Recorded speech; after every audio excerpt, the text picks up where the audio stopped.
여러분 안녕하십니까. 이민멘토의 주식 레벨업 시간 시작해 보도록 하겠습니다. 오늘 날짜 2025년 3월 10일이고요. 시장은 오전보다는 좀 낙폭을 많이 회복해주는 그런 흐름으로 보여주고 있었다 보시면 될 것 같습니다. 일단 미국 시장에 영향이 없다라고 말씀드리긴 좀 어려운데, 일단 미국 시장 자체가 나쁘진 않게 끝났거든요. 저번 주 금요일도 토요일도 나쁘진 않게 끝났는데, 뭐 그렇다고 해서 딱히 어떠한 섹터가 뭐 크게 올라가주는 그런 흐름은 보여주지 못했습니다. 원래 항상 시장을 이끌어줬던 이 매그니피티 세트 7이라는 종목들이 실질적으로 그렇게 좋은 흐름을 보여주지 못하고 있어요. 메타도 계속해서 올라가고 있다가 지금 한 7거래일 연속으로 떨어지고 있고, 테슬라는 지금 뭐 아마도 52주 신저가를 향해서 좀 내려가고 있습니다. 그나마 좀 볼만한 건 요거거든요. 브로드컴. 아마 이거 저번 주에 이제 실적이 나와가지고 실적이 나오기 전에는 주가가 상당히 많이 빠졌다가 애프터 마켓에서 굉장히 주가를 좋게 반영을 받았고 계속해서 좀 올라가고 있다. 다만 브로드컴이 올라간다라는 건 물론 반도체 향이긴 합니다만, 조금 더 상세히 따져본다면 반도체 향보다는 약간 AI 데이터 센터 쪽에 브로드컴에 좀 힘이 실려 있으니까 AI 데이터 센터 쪽은 계속해서 보시는 게 좋다라는 거예요. 그렇게 보시면 될 것 같고요. 시장 종목 보기 전에 일단 시장부터 좀 보자면, 코스피가 지금 장중에 좀 밀렸거든요. 예, 요 보시면 요거를 5분봉으로 볼게요. 이런 식으로 한 3시, 1시 반 정도까지는 괜찮았거든요. 요 시간까지는 괜찮았는데 갑자기 이제 한 2시 조금 넘어서부터 이런 식으로 음봉이 계속 나오잖아요. 이렇게 떨어졌을 걸 보니까 아마 이제 북한 쪽에서 뭐 서해안으로 미사일을 뭐 발사했다라고 합니다. 코스피보다는. 그래서 아마도 딱 보자마자 코스닥이 훨씬 더 밑으로 쭉 빠지죠. 뭐 이런 뭐 지정학적 리스크에 대해서는 우리가 뭐 알 수 있는 부분이 아니니까 이 부분에 대해서는 좀 모른다고 생각을 하면서 여기 부분은 좀 차치를 해놓고 이 부분은 삭제를 해놓고 좀 지워볼게요. 삭제를 해놓고 본다면 시장 자체가 힘이 굉장히 좋죠. 코스닥 같은 경우는 오전에 쭉 밀렸다가 완전 밀림폭을 회복한 다음에 양봉으로 바꿔줬어요.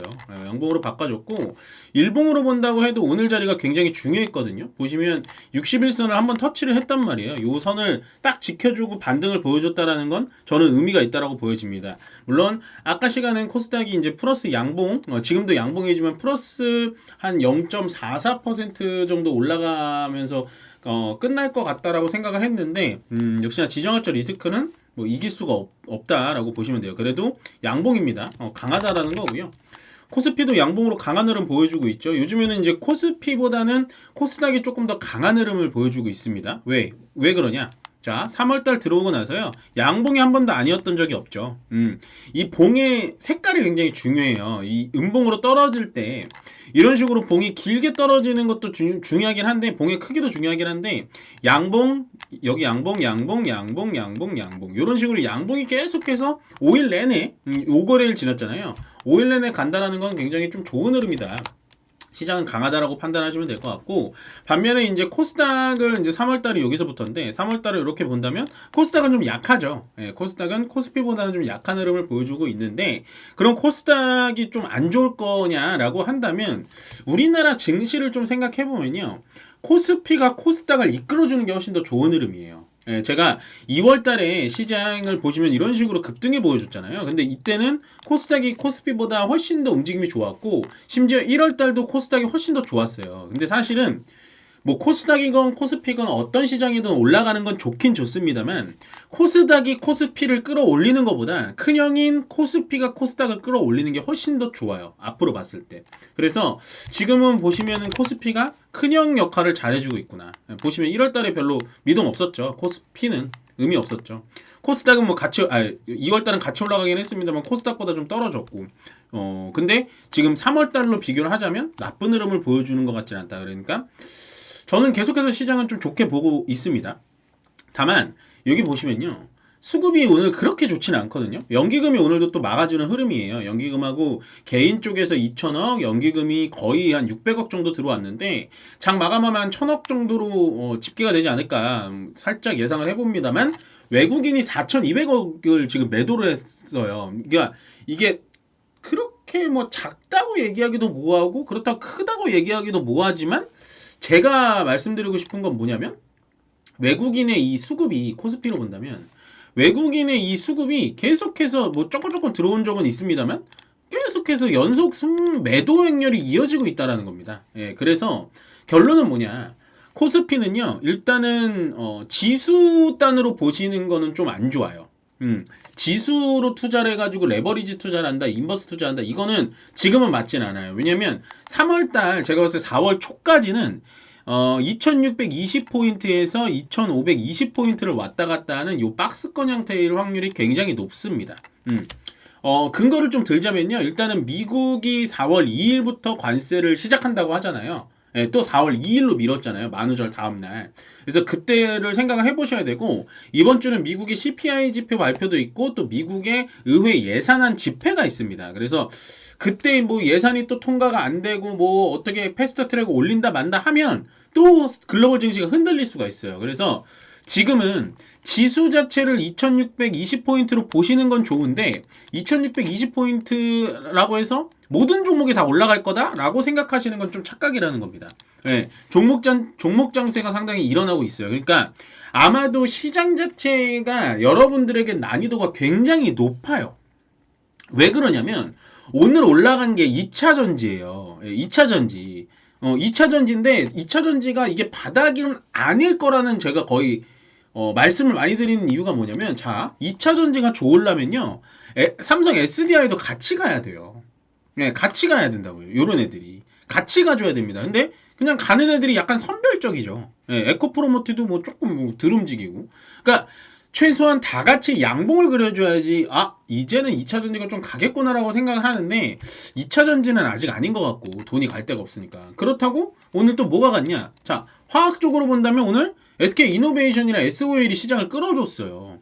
근데 이거를 아마도 보유하고 계신 분들은 계시겠지만 이게 시장을 이끌어줄 만한 힘이 있지는 않아 보인다는 거죠. 왜냐면 뭐 유가 관련된 종목이니까. 유가가 뭐 러시아 그 정유시설이 우크라이나 드론에 의해서 폭파가 됐다라는 그런 의견 때문에 SK이노베이션, SO일 뭐 이런 것들이 올라가고, 그러니까 화학주들이 올라간 다음에 정유주들이 올라가는 건데 원래는 그게 순서가 맞는데 그냥 이슈 때문에 올라간 거다. 그러니까 따라가기가 상당히 힘든 장입니다. 예, 상당히 힘든 장이에요. 그러니까 계속해서 강조드리지만 괜찮은 섹터를 가지고 있다면 그냥 버티는 게 맞아요. 뭔가 지금 예를 들어서 철관이라든지 LNG, 뭐 LPG, 뭐 아니면 조선 이쪽으로 갈아타야겠다라고 생각하시는 분들 분명히 있을 겁니다. 근데 그것 또한 좋지가 않다라는 거죠. 지금 보시면 일단 에어로스페이스 지금 고점에서 좀 조정을 받고 있고, 조선이 또 많이 떨어지고 있어요. 조선. 예. 저는 조선에 대해서 계속해서 경고 메시지를 드리거든요.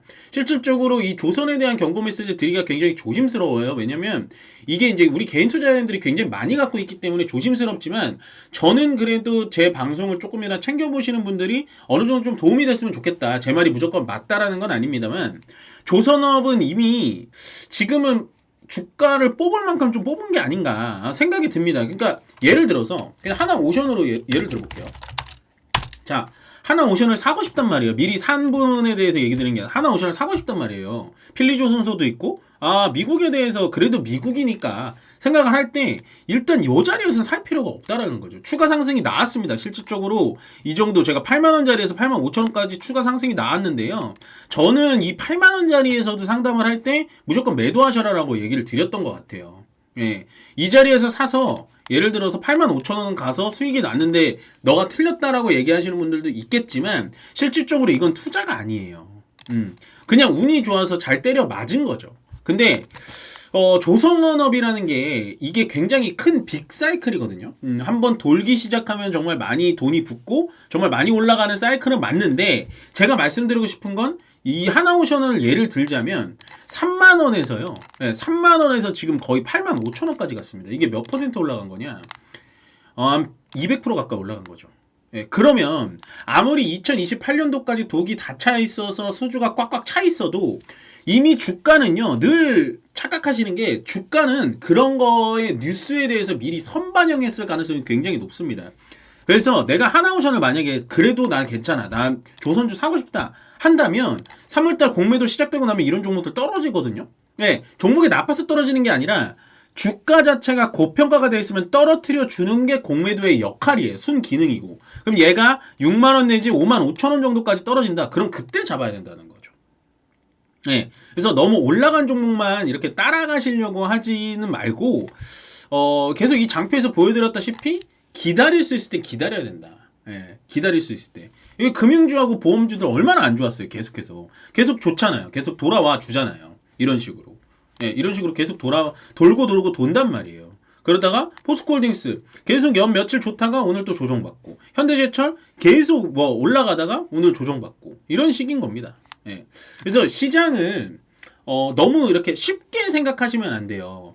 저번 주에 트럼프가 LNG 얘기했으니까 이번 주도 갈 거야. 막 이렇게 생각하시면서 그냥 이분법적으로 생각하시면 안 되고, 시장은요 정말로 복합 예술입니다. 그래서 지금 시장에는 저희가 계속 강조드리지만 자기 차례를 기다리는 게 가장 좋고 현명한 방법이다라고 말씀을 좀 드리고 싶습니다. 예, 왜냐하면 안 간 종목들이 다시 올라가기 시작했으니까요. 아시겠죠? 그러니까 너무 시장에 대해서 빠르게 뭐 어떻게 해보겠다라고 지금 하실 수 있는 시장이 아니에요. 저조차도 그게 굉장히 힘드니까 일단 보시면 코스피는 2520포인트는 지켜줄 거니까요. 그 자리에서 평소에 마음에 드셨던 종목들 사셔도 괜찮고요. 그 다음에 2600포인트 넘어가기 시작하면 그때부터는 또 수익 시나는 어느 정도 분할 매도 관점에서 들어가시는 게 가장 좋다. 그러니까 시장은 당분간은 단기간 박스권일 가능성이 굉장히 높아 보인다라고 정리해 드리도록 하겠습니다. 고맙습니다.